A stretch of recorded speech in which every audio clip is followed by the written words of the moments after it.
Donald Trump has boxed himself into a corner that I believe is going to seriously damage his ability to take action on the things that he's promising to the world. The sad part about it is that it's likely going to lead to the deaths of Africans on the continent. This is no hyperbolic exaggeration, and in this video, I'm going to explain why. For those of you that don't know, my name is TJ, I'm Nigerian and British mixed, and on this channel, we talk about African geopolitics.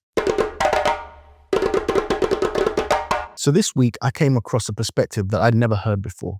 It's from a guy called Alex Krainer, who was discussing some theories and perspectives around Donald Trump, his actions, his words, and what was going on in the Iran conflict. As you know, Donald Trump ended the issue of nuclear weapons in Iran by dropping 3 precision bombs, and he's been all over the media telling everyone just how much of a success that was. But I want you to hear this perspective on how Trump has boxed himself in by making these declarations.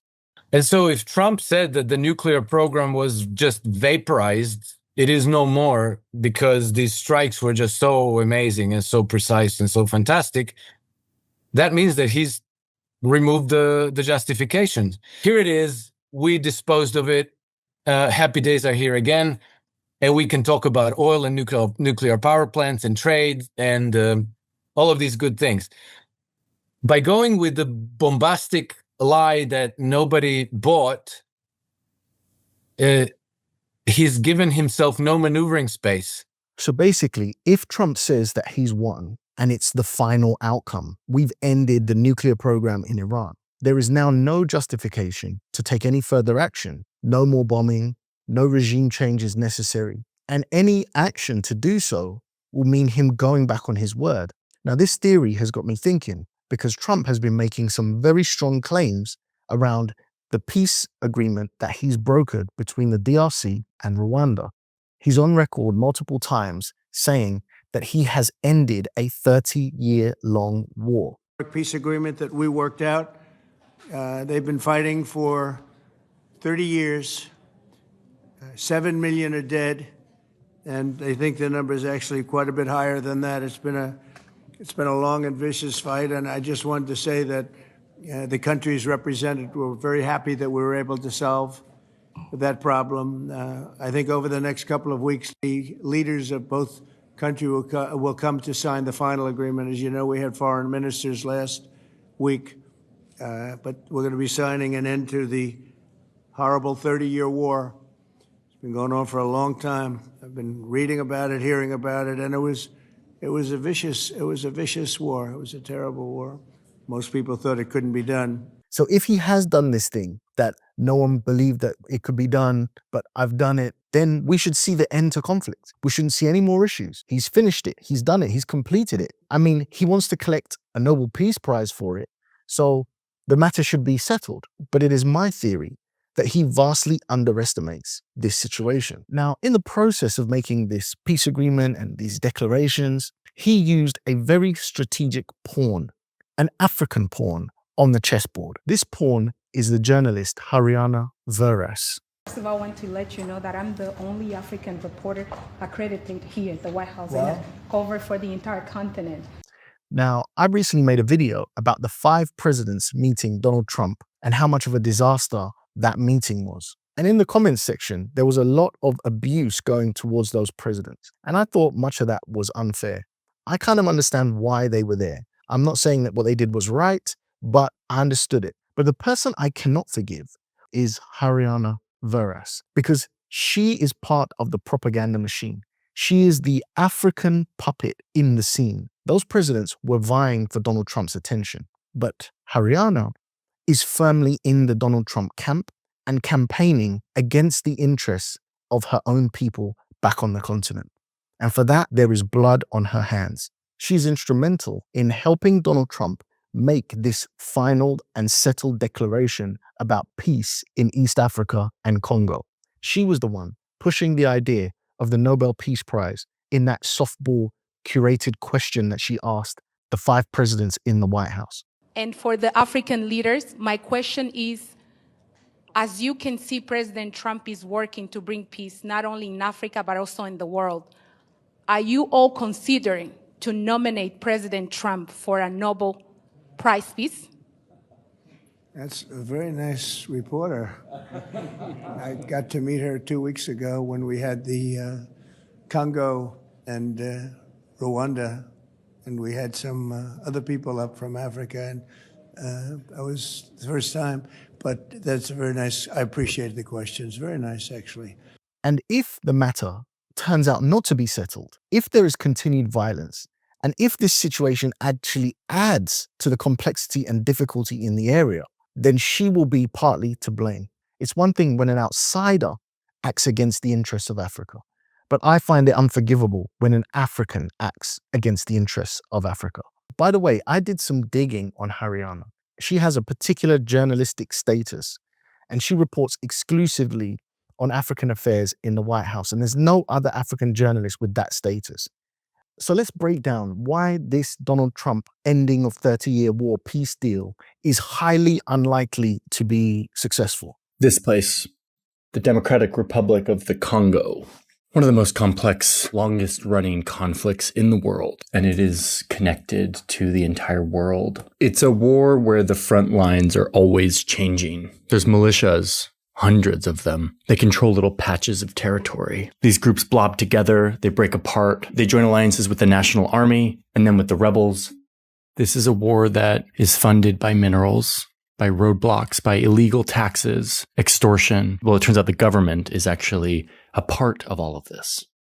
This isn't just about minerals. It's not just about rebels. It's about power. How power is extracted and sold and traded in a space where a central government does not control or have a monopoly on violence, like in most countries. As I stated in a previous video, the situation in DRC is so complex and there are so many actors, individual groups taking action in that space that it explains why this conflict is 30 years old plus. First of all, we're talking about an area that is the size of Alaska plus Texas plus California. If you combine those three, you get something the size of DRC. And now functioning within the DRC are somewhere between 70 and 100 rebel groups. And these groups may or may not have any link, affiliation to the central government of DRC. So the government can make a law, set a law, make a declaration, sign a peace agreement, and it will not be heeded by several of these groups because those groups work independently of any government. They are rebel groups. They don't work within the confines of the law. So it's going to be interesting to see how Donald Trump actually provides this lasting peace that he thinks he's initiated. Think about the kind of military commitment that would be necessary if you really wanted to put boots on ground and totally control a landmass the size of Texas, California, and Alaska combined. You're talking about dealing with several rebel groups, all of which understand the land, the terrain, they've grown up there. A number of them will even be child soldiers who themselves are refugees and have a mindset of ride or die because they've known nothing other than war their entire life. So these groups protect specific areas, and those areas have mineral wealth. And then they go out and sell and control these minerals from their patch, maybe to another country, to a corporation, or to the central government themselves. It is a dark and dirty, messy game, but highly profitable for these groups. So they're also well armed. One of the groups that we hear a lot about is the M23 Group. The name M23 comes from March 23rd, 2009. Here we are in 2024, and that peace deal made literally no difference. This should be a healthy warning to Trump when he makes a declaration of peace in that region. Some of the darker stories around how some of these groups emerge is that there'll be someone that goes around, a geologist, someone that figures out, maybe someone from the West, that figures out that there's some resource, cobalt or something in a particular region that hasn't been tapped. Whoever finds that out then goes and finds a warlord. And that warlord is told, we've found a place where there's some resources. The problem is that there's a village on top of this place. So we need that space. The warlord will go in there, clear out that space, often killing all of the males, performing heinous acts, which I'm sure all of you can imagine, leaving only really children behind. Those children then get approached and told, hey, your small and dainty little hands will be useful when we set up our mine here. So if you want to survive, if you want to live, you come work with us. Or even worse, they will recruit those kids into the rebel group, and they will grow up as child soldiers, brainwashed into a cycle of destruction. When you're in one of these groups, it's unlikely that you're going to be a well-balanced individual. You're probably dealing with a lot of trauma, a lot of hatred, a lot of frustration, and you've probably attached yourself to some ideology of one group or another, which gives you the justification to be able to go and do horrendous acts. It's not every rebel group that started like this, but some of them are just local people that discovered there was something there, started doing their own kind of mining, tried to defend their space, and then it built up into a rebel group. There's probably 10 other ways, which I'm not describing right now, on how these rebel groups start. But the idea is all the same. They end up getting funding, and there are many acting in the region all over the world. And then let's not forget the complexity of their personal allegiances in terms of country versus tribe. When the Europeans divvied up Africa, you have a situation where there's tribes on both sides of a border. These are people that speak the same language. They didn't have a concept of country before the Europeans came, but had a concept of tribe. So their allegiances to this day remains with their tribe. This is how you can have actors loyal to another country, protecting resources in the Congo, whilst that money funnels to another country of which the majority tribe in that country they feel more connected to. So when they go and sign peace agreements in Washington or in any capital city, be it in Congo or Rwanda, those tribal groups do not have the mentality that they are obligated to respect. So the only way they're going to be pushed off their financial spot is with arms. Who's going to do those arms? Is it going to be the Americans, or is it going to be some other group? And do you think people are just going to lie down and let that happen? These groups are heavily armed, they're highly motivated, and they have backing from all sorts of people. Now, I'm not sure about all the connections on who's backing who, but I know the situation is one big mess.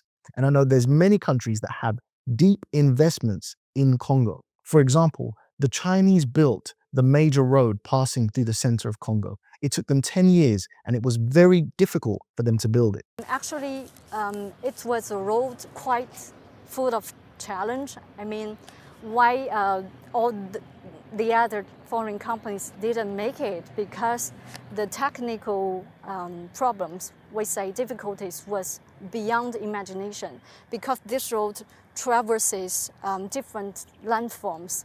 Like this is the plateaus, and along the way we will have the grassland, we will have swamps, we will have primitive forests, and all different kinds of hydrologies. The challenges went beyond technical difficulties. The team often lacked supplies such as water and were forced to collect rainwater from the forests. Many construction workers contracted malaria and typhoid, some falling seriously ill. The rainy season, which lasts half a year in the Congo, would turn the terrain into a mud trap. After 8 long years, the highway was completed. We don't give up because this road conveys so much hope and opportunities for the Congolese population. And we Chinese people, we have experienced poverty in our history, not long before. So we know what it means if we have a proper road to develop our economy. So China are not going to just walk away from the region. And now apply that mentality to every other actor that has got an investment in the Congo. For Trump, he's just got his eyes on the minerals. But the question is, what price is he willing to pay? What level of bloodshed is he willing to go to? And how many African lives will pay that price? And this, ladies and gentlemen, is why Donald Trump has boxed himself in. Because like I said, if we see anything other than the end to this war, it will likely do more to agitate the situation rather than heal it. And that's where the cost is paid with the blood of African people. I wish I could offer a real tangible solution to this mess, but unfortunately, I just don't have the answers. But what I can do is help share the awareness. And if you're out there and you enjoyed this video, simply subscribing will allow you to participate in sharing, because my channel will grow. And I'm sure there's lots of insights that I've missed around this subject. Please feel free to fill me in the comments section. But if you have nothing to say at all, would it be too much for me to ask you to write the words, "Pray for Congo" in the comments section. It just lets me know that you watched the video to the end, you like what I'm doing, and you want me to continue. Thank you so much for watching this video today, and I'll catch you in the next one. Peace.